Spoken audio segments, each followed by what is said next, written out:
The guy you can see just on the top of this submarine is an explorer called Victor Vescovo. He'll begin leading a group of scientists into the deepest points. April 2019. Victor Vescovo, an American explorer, is preparing to dive into the deepest place on Earth. He climbs into a submersible called the DSV Limiting Factor, built with a thick titanium hull capable of surviving nearly 16,000 pounds of pressure per square inch. What he expects to find at the bottom is a barren, almost lifeless seafloor. But when the lights finally cut through the absolute darkness, the cameras captured something that terrified Victor to his core. Something massive was moving down there. But the mystery only got bigger. Because it wasn't just one creature, it was an entire ecosystem of horrifying animals thriving in a place where almost nothing should have survived in the first place. So what exactly was moving 7 miles beneath the ocean's surface? And how could an entire ecosystem survive in a place once thought to be completely lifeless? Let's get into it. Inside the Challenger Deep. On April 28, 2019, explorer and former U.S. Navy officer Victor Vescovo began a journey to a place that few human beings had ever seen. He was leading the 5 Deeps expedition, a mission to reach Challenger Deep, the deepest known point in the world's oceans. Hidden inside the Mariana Trench, about 200 miles southwest of Guam, it lies nearly 36,000 feet below the surface. But the real challenge was not the depth. It was what came with it. At the bottom of Challenger Deep, the pressure exceeds 16,000 pounds per square inch. Some engineers compare it to balancing an elephant on your thumb. Others say it is like having dozens of jumbo jets stacked above a single person. And yet, depth and pressure were not the only problems. Around 13,000 feet down, the last traces of sunlight disappear completely. But Challenger Deep lies far below even that boundary. It sits inside the Hadal Zone, named after Hades, the underworld of Greek mythology, and it is the most hostile and one of the least explored environments on Earth. The water temperature stays between 1 and 4 degrees Celsius, barely above freezing. No sunlight has reached the seafloor here for billions of years. That is why, for decades, many scientists viewed this place as a biological dead end. It was the same assumption Victor Vescovo had when he climbed into the DSV Limiting Factor. It was a specialized titanium submersible, built to survive the crushing pressures of Challenger Deep. The deeper he went, the more isolated he became. Radio signals cannot travel through seawater, so every message to the ship above had to be sent using sound waves, with several seconds of delay. Then, after nearly 4 hours of descending through complete darkness, the submersible finally touched the seafloor. The cameras switched on, and what he saw in front of him shocked not only Victor, but everyone watching from the control room above. What the cameras saw. The cameras were showing something few people expected to see nearly 7 miles below the ocean's surface. Thousands of animals. The creatures were Hadal amphipods, a type of shrimp-like crustacean. But these were nothing like the tiny amphipods found near beaches and tide pools. Those are usually only a few millimeters long, about the size of a fingernail. The ones living in Challenger Deep were giants by comparison. Some measured between 4 and 12 inches long. They looked like pale, ghostly shrimp emerging from complete darkness. And they were not moving slowly. When deep-sea landers drop bait into the trench, it usually takes only 15 to 30 minutes for amphipods to arrive. Not a handful of them, sometimes thousands. The footage showed them swarming the food source in a dense, moving mass. They crawled over one another, pushed past each other, and competed aggressively for every piece they could reach. That alone challenged decades of assumptions. For much of the 20th century, scientists believed animals living at these depths would need to conserve every bit of energy. The idea was simple. Food is scarce, so life should move slowly. But the cameras showed the opposite. The animals were active, fast, and highly competitive. Then researchers noticed something else moving across the seafloor. Sea cucumbers. Not the small creatures many people imagine. Some of these deep-sea species, including animals nicknamed sea pigs, can grow more than a foot long. The cameras captured them walking across the sediment on tube-like feet, almost like tiny livestock wandering across an underwater field. And they weren't wandering aimlessly. They were feeding. As they moved, they shoveled the top layer of seafloor sediment into their mouths, extracting whatever organic material they could find. In a place where food is precious, these animals acted like efficient recyclers, constantly processing the remains of material that drifted down from the world above. The deeper scientists looked, the stranger the picture became. Back in the 1840s, British naturalist Edward Forbes had proposed the azoic theory, the belief that life could not exist below about 1,800 feet. That idea was eventually proven wrong.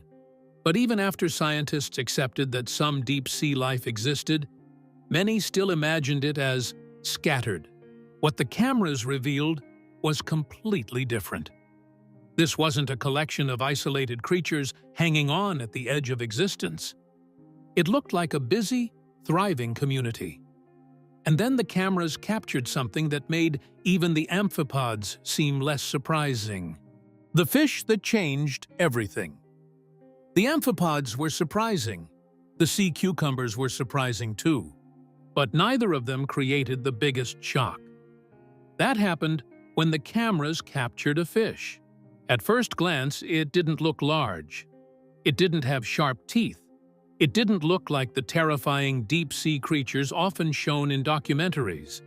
In fact, it looked fragile. The animal was a Mariana snailfish, a species officially documented living as deep as 26,830 feet in the Mariana Trench. These fish grow to about 8 to 11 inches long. Their bodies are pale pink, almost transparent. They have no scales, and their skin is so thin that some of their internal organs can be seen through it. But appearances were deceiving. This delicate-looking fish was actually the top predator of its world. The cameras captured snailfish moving actively across the seafloor, quickly sucking up amphipods as prey. Because larger predators cannot survive at these depths, the snailfish sits at the very top of the food chain. And that raised a serious question. How was a vertebrate surviving here at all? Unlike simple organisms, vertebrates are complicated. Under more than 16,000 pounds of pressure per square inch, those systems should start breaking down. The biggest problem is not being crushed. It's chemistry. At extreme pressure, water molecules are forced into proteins and enzymes, preventing them from keeping their proper shape. In humans, extreme pressure can even trigger serious neurological problems. Yet the snailfish had found a solution. Its cells contain large amounts of a chemical called TMAO. Interestingly, this is the same compound responsible for the familiar fishy smell of dead fish. Down here, however, it serves a very different purpose. TMAO helps stabilize proteins and protects them from pressure damage. The deeper a fish lives, the more TMAO it needs. But scientists discovered something fascinating. Around 8,200 meters, nature seems to hit a limit. Beyond that depth, a fish would need so much TMAO that its cells could begin pulling in seawater uncontrollably. In other words, the Mariana snailfish appears to be living almost exactly at the deepest limit at which a fish can exist. And the more scientists studied it, the more they realized this fish wasn't surviving alone. It was part of something much larger, an impossible ecosystem. As researchers continued studying the footage from Challenger Deep, they realized the fish wasn't the biggest discovery. It was what the fish was living inside. The trench wasn't home to just one remarkable species. It was home to an entire ecosystem. As scientists examined more footage, more residents of this hidden world began to appear. The amphipods were still there, swarming for food whenever it arrived. Sea cucumbers moved slowly across the seafloor, feeding on the nutrient-rich sediment. Polycate worms and bristle worms sifted through the mud beneath them. The amphipods acted as scavengers. Equipped with extremely sensitive chemical receptors, they could detect food from great distances and rush toward it long before it became visible. Sea cucumbers worked almost like vacuum cleaners. They processed the upper layer of sediment, extracting tiny bits of organic material that other creatures couldn't use. Then, at the top, sat the Mariana snailfish, the apex predator, the animal helping keep the entire system in balance. What scientists were looking at wasn't a random collection of creatures barely surviving. It was a structured food web. The same kind of organization found in forests, grasslands, and coral reefs.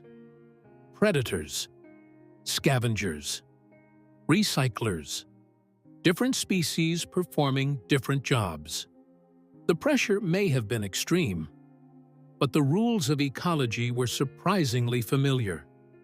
That realization led to another question. If an ecosystem this complex existed in the Mariana Trench, was it unique, or was the same thing happening elsewhere? As researchers explored other deep ocean trenches, they discovered similar patterns. The Mariana Trench had its own Mariana snailfish. The Kermadec Trench near New Zealand had a different species adapted specifically to its environment. And they weren't small. The Hadal Zone, the region deeper than about 20,000 feet, stretches across trenches throughout the Pacific. Together, these habitats cover roughly 45,000 square miles, an area larger than the entire state of Ohio and comparable to the size of Iceland. Yet only a tiny fraction has ever been explored. And as impressive as this ecosystem was, it created a serious problem for the scientists. Because every ecosystem, no matter where it exists, depends on one thing: energy. And nobody could fully explain where enough of it was coming from. The missing food problem. An ecosystem this large should require a huge amount of energy. And according to the calculations, that energy shouldn't exist. For decades, scientists assumed the deep ocean survived on what is known as marine snow. Despite the name, it isn't snow at all. It's a slow rain of dead plankton. At first, that seemed like a reasonable explanation. But there was a catch. As this material falls through miles of ocean, countless creatures eat it along the way. By the time it reaches the Hadal Zone, less than 1 to 2% of the original organic matter remains. And that's where the numbers stopped making sense. Researchers calculated the energy needed to support the swarms of giant amphipods. The observed biomass, the total amount of living material, appeared far greater than what marine snow alone should be able to support. In other words, there seemed to be more life than food. So where was the extra energy coming from? One possibility comes from the shape of the trench itself. The Mariana Trench isn't a flat basin. It's a steep V-shaped canyon. Some scientists believe it acts like a giant funnel, collecting organic debris from surrounding areas. Then there are the rare jackpots. A dead whale, shark, or large tuna can sink thousands of feet and land on the seafloor. Scientists call these events food falls. A single whale carcass can deliver more organic material to one location than centuries of ordinary marine snow. But there was another possibility. What if some of the trench's energy wasn't coming from above at all? In 1977, researchers exploring hydrothermal vents near the Galapagos Islands found entire ecosystems thriving in complete darkness. There was no sunlight, yet giant tube worms, clams, and other animals were everywhere. The secret was bacteria. Instead of using sunlight to produce energy, these bacteria used chemicals leaking from deep inside the Earth. This process became known as chemosynthesis. Today, researchers have found signs of similar chemical activity deep within the Mariana Trench. And when you step back and look at all of these seemingly impossible adaptations, they point to a much bigger realization. If life can adjust to crushing pressure, endless darkness, and an environment where energy is incredibly scarce, then how many other places have we dismissed simply because they appeared too extreme to support anything at all? Rethinking life itself. For a long time, scientists believed life needed a very specific set of conditions. This idea became the foundation of what astronomers call the Goldilocks zone, a narrow region around a star where conditions are considered just right for life. But the Mariana Trench tells a very different story. Nearly 7 miles below the ocean's surface, life is thriving without sunlight, under crushing pressure, and in conditions once thought impossible for complex organisms. And that realization has forced scientists to look beyond Earth in a completely new way. Take Europa, one of Jupiter's largest moons.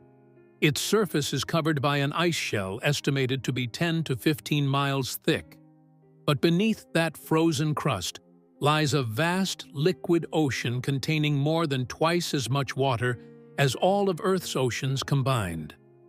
Scientists believe Jupiter's immense gravity constantly squeezes Europa's interior, generating heat deep below the ice.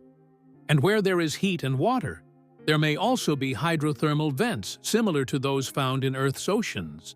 Then there is Enceladus, a small moon orbiting Saturn. In 2005, NASA's Cassini spacecraft detected enormous geysers blasting water vapor and ice hundreds of miles into space. In other words, many of the ingredients associated with life. And suddenly, these distant worlds looked a lot less empty. Because when scientists compare those environments to anything on Earth, the closest match isn't a tropical ocean or a sunny beach, it's the deep ocean. It's places like the Mariana Trench, absolute darkness, near freezing temperatures, enormous pressure. Yet, life finds a way. It doesn't wait for perfect conditions, it adapts. Which is why many scientists no longer see life as something fragile that exists only in rare, ideal environments. Instead, they increasingly see it as something remarkably persistent, capable of taking hold almost anywhere water and a source of energy exist. But even as this hidden world changed the way we think about life, another mystery remained. Because the cameras didn't show everything. In fact, some of the most unsettling discoveries came from what stayed just beyond the edge of the light. Beyond the lights. Everything we've talked about so far comes with one important limitation. The cameras only show what enters their view, and that may be a very small part of what's actually down there. Think about it. For millions of years, life in the Mariana Trench evolved in complete darkness. Then suddenly, a submersible arrives and floods the area with powerful LED lights brighter than anything those animals would ever naturally experience. What if some creatures avoid the light altogether? What if the organisms we're filming are simply the ones bold enough to approach it? There's another problem. Most deep-sea landers use bait to attract animals. That means we're mainly seeing scavengers, the creatures that come looking for an easy meal. It's a bit like trying to understand an entire forest by placing food in one spot and only studying the animals that show up. What about the hunters? What about the animals that ignore bait? What about the creatures hiding in the darkness? Scientists reviewing deep-sea footage have noticed strange disturbances just beyond the illuminated area. Sudden clouds of sediment rising from the seafloor, shadows crossing the outer edge of the light, shapes that never remain visible long enough to be identified. And then there are the sonar readings. Occasionally, mapping systems detect moving objects near the seafloor that appear much larger than an 11-inch snailfish. The data isn't clear enough to identify what they are. Does that mean giant sea monsters are hiding in the trench? We can't say anything for sure. But from a physics standpoint, pressure doesn't actually limit how large an animal can become. If an organism's body chemistry is adapted to the environment, and if enough food exists to support it, something far larger than a snailfish could theoretically live down there. How much larger? Nobody knows. And while scientists search for answers, another discovery serves as a reminder of how far human influence has reached. During Victor Vescovo's historic 2019 dive, one of the most unexpected sights wasn't a strange creature. It was a plastic bag. Later studies found microplastics inside every amphipod sampled from the trench. A disturbing reminder that even the most remote place on our planet isn't safe from what humans leave behind. So, in the end, despite all these discoveries, one fact remains. Humanity has explored only a tiny fraction of this hidden world. In fact, if you add up every hour of footage ever recorded inside Challenger Deep and the surrounding trenches, we have visually explored less than 0.01% of the entire 45,000 square mile Hadal zone. That's all, and it raises a fascinating question. If we've only seen such a glimpse of one of the largest unexplored ecosystems on Earth, what else might be living down there, still waiting to be discovered? Let me know what you think about this in the comments below. If you enjoyed this video, make sure to give it a thumbs up. And if you don't want to miss more incredible videos like this, subscribe to the channel. We'll see you in the next one.